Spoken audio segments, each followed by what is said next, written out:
the rolls. 1, 2.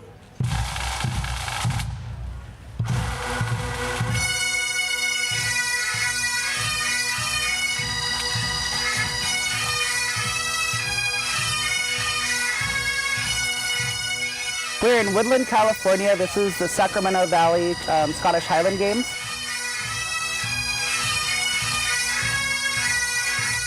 My name is Beth Burton, and I'm a participant in the Scottish Heavy Athletics. We do 9 different disciplines. They're all throwing type of events.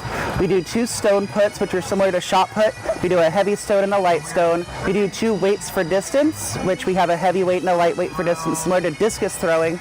We do a hammer throw, again, light and heavy, and it's a lead ball on a handle that you wind around your head and throw. We do the caber, which is the big telephone pole looking event, and that's an accuracy event. It's not for distance, it's not for height. We do weight over bar, which are similar to high jump or pole vault, where you're throwing a weight for height. We also do the sheath toss, where you have a 10-pound hay bale and a pitchfork, and you're tossing that for height.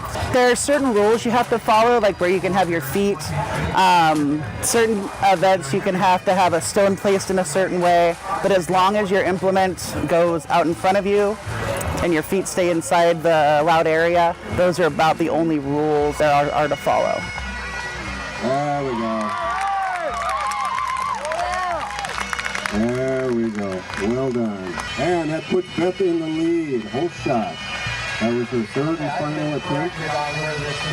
I currently hold 3 world records for Highland Games.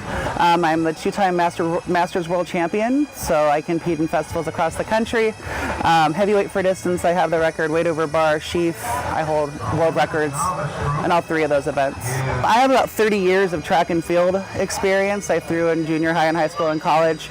I have a park at the end of the street by my house where we throw, lifting weights, doing all that training portion of it.